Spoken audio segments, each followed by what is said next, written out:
J'arrive pas à vous faire aimer les araignées ne serait-ce qu'un tout petit peu d'ici la fin du TikTok, désabonnez-vous. Déjà, est-ce que vous saviez que certaines tarentules adoptent une grenouille mouchetée comme animal de compagnie et la protègent des prédateurs qui lui veulent du mal? Comme rien n'est gratuit dans la vie, la grenouille, elle, défend les œufs de l'araignée en mangeant les insectes qui s'approchent d'un peu trop près. Donc après le loup et le corbeau, et le buffle et le pique-bœuf, on a un nouveau duo chelou de meilleurs potes dans le règne animal. En vrai, à la base, c'est plus une prise d'otage qu'une amitié, parce qu'en fait, la tarentule va attraper la grenouille, elle va l'examiner, et là, si jamais il n'y a pas de red flag, elle va la recruter. Et si jamais c'est la mauvaise espèce, ce sera le repas du soir. Le patoudiga est une des espèces des araignées les plus petites, et si jamais vous me dites que c'est pas mignon, vous êtes des mythos.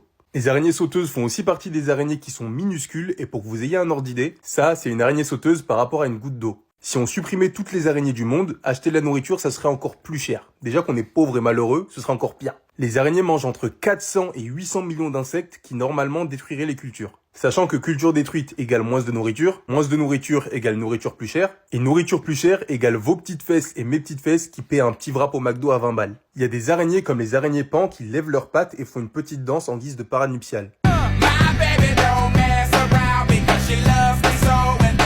En vrai, on peut dire ce qu'on veut, mais c'est stylé. Et pour finir, sur les 43 000 types d'araignées, moins d'0,1% sont dangereuses pour l'homme. Donc si vous aimez un peu plus ces araignées, et en vrai, même si c'est pas le cas, abonnez-vous.